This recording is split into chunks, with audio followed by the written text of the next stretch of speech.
A passagem de hoje é Salmo 24, versículos 1 a 10. Vamos ler juntos.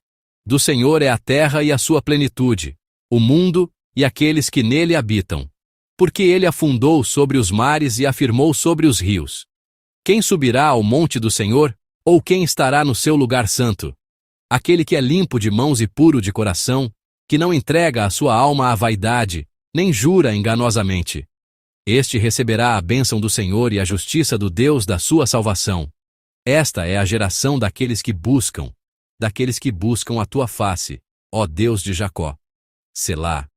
Levantai, ó portas, as vossas cabeças. Levantai-vos, ó entradas eternas, e entrará o Rei da Glória. Quem é este Rei da Glória? O Senhor forte e poderoso, o Senhor poderoso na guerra. Levantai, ó portas, as vossas cabeças. Levantai-vos, ó entradas eternas, e entrará o Rei da Glória. Quem é este Rei da Glória? O Senhor dos Exércitos. Ele é o Rei da Glória. Selá. Amém. Amados irmãos e irmãs, que a grande graça de Deus esteja com todos vocês que despertaram de madrugada e vieram a este lugar. Acredito que Deus certamente se lembrará da dedicação de vocês, que buscam estar diante da palavra ao romper da aurora, e lhes dará novas forças. O texto que veremos juntos hoje é o Salmo 24. É especialmente significativo ler o Salmo 24 em conexão com o Salmo 23, pois isso nos proporciona uma reflexão mais profunda. Por isso, alguns estudiosos da Bíblia afirmam que, embora os Salmos 23 e 24 sejam independentes, eles foram organizados e conectados com um propósito teológico ou litúrgico. Mesmo sem nos aprofundarmos academicamente, podemos observar a conexão entre os Salmos 23 e 24. Primeiro, se olharmos para o final do Salmo 23, o versículo 6 termina assim: E habitarei na casa do Senhor por longos dias. Essa confissão não é um simples desejo, mas uma declaração que contém a convicção e a fé de Davi. É uma declaração que expressa a fé de que, ao seguir a Deus, o nosso pastor, e viver em seus caminhos, chegaremos à casa do Senhor. No entanto, o Salmo 24, que se segue imediatamente, levanta a questão: quem pode subir ao monte do Senhor? Mostrando assim as condições para que alguém possa, de fato, estar diante de Deus. Em outras palavras, pode ser visto como um salmo que revela concretamente como uma confissão de fé deve se traduzir em vida. É por isso que ler os Salmos 23 e 24 juntos nos toca tão profundamente. Agora, vamos ao nosso texto de hoje, o Salmo 24. Quero compartilhar a graça de Deus meditando, em particular, nos versículos de 1 a 4. O Salmo 24, como mencionei, começa proclamando claramente quem Deus é. Vamos ler o versículo 1 em uníssono. Do Senhor é a terra e a sua plenitude, o mundo e aqueles que nele habitam. Amém. A confissão do salmista, revelada no versículo 1, proclama que, como Deus criou todas as coisas, toda a criação pertence a Ele. No entanto, essa confissão não se refere apenas a um ponto no passado. É a confissão de que Deus governa todas as coisas também hoje. É a confissão de que nossa vida e nossa realidade pertencem a Deus. O versículo 2, que se segue, está escrito assim: Porque Ele afundou sobre os mares e afirmou sobre os rios. Amém. A menção súbita de mares e correntes, ao falar da criação de Deus, pode ser um pouco desconcertante. Isso porque, ao construir algo, como um edifício, é lógico edificá-lo sobre uma rocha firme. Então, como devemos entender este texto?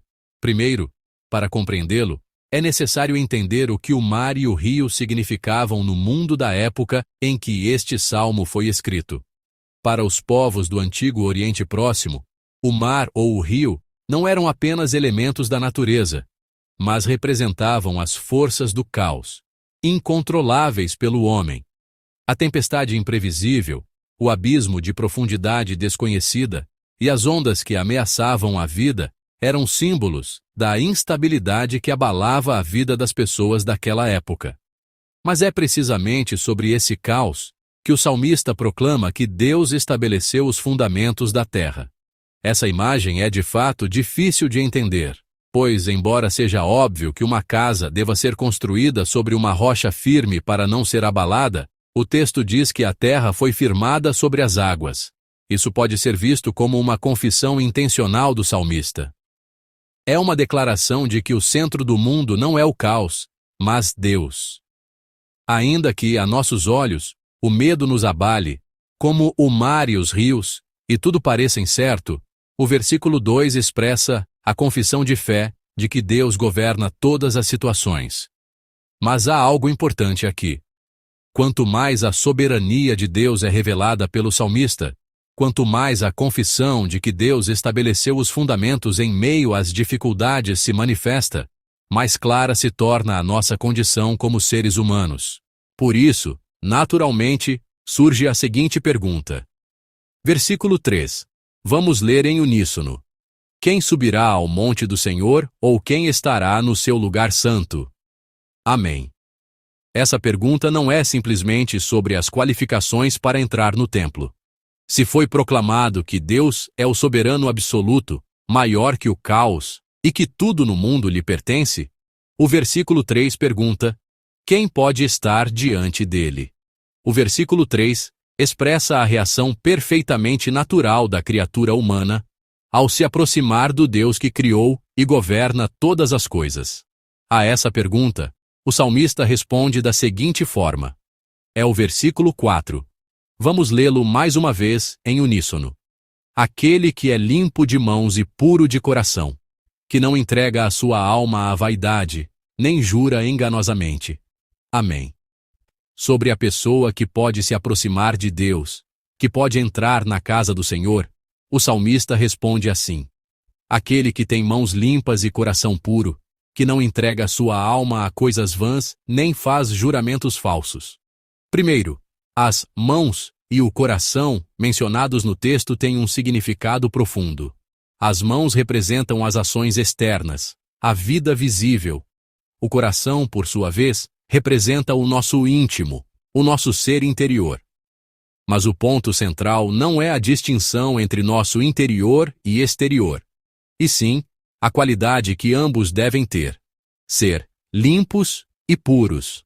Dizer que a vida visível e o ser interior devem ser limpos e puros não significa apenas purificar nosso corpo e mente para ir ao templo. Essa expressão vai além de um mero ritual de purificação, enfatizando a ética e a honestidade cotidianas. Se observarmos o uso dessas palavras nas Escrituras, veremos que elas não se referem tanto a um rito no templo, mas à necessidade de sermos limpos e puros em toda a nossa vida. Em outras palavras, as pessoas que se aproximam de Deus, as de coração puro e mãos limpas, não são aquelas que apenas aparentam ser assim ao se apresentarem diante dele após cumprirem rituais, mas sim aquelas que vivem com honestidade e sinceridade em seu dia a dia. Além disso, a expressão "não entrega a sua alma à falsidade" significa não enganar o próprio coração nem entregá-lo a desejos vãos ou propósitos falsos, e nem jura enganosamente também se refere a uma atitude prática na vida. O que tudo isso significa, afinal? Significa que acolher a palavra onde vivemos, viver de forma pura e limpa de acordo com essa palavra e manifestar a imagem de Deus em nossa vida é o que, segundo o salmista, qualifica alguém para entrar na presença do Senhor. Afinal, a santidade de que a Bíblia fala não se restringe à aparência dentro deste templo, mas se manifesta na sinceridade e na honestidade do nosso cotidiano. É a condição da pessoa cujas ações externas e cujo coração interior estão alinhados diante de Deus. Amados irmãos, por isso hoje, quero convidá-los a examinar nossas vidas à luz desta palavra. Nós que reconhecemos a criação e a soberania de Deus, precisamos olhar para nós mesmos e perguntar: em nossa vida de louvor e exaltação a Deus neste belo templo, existem a conduta, a pureza de coração e a limpeza que Ele deseja?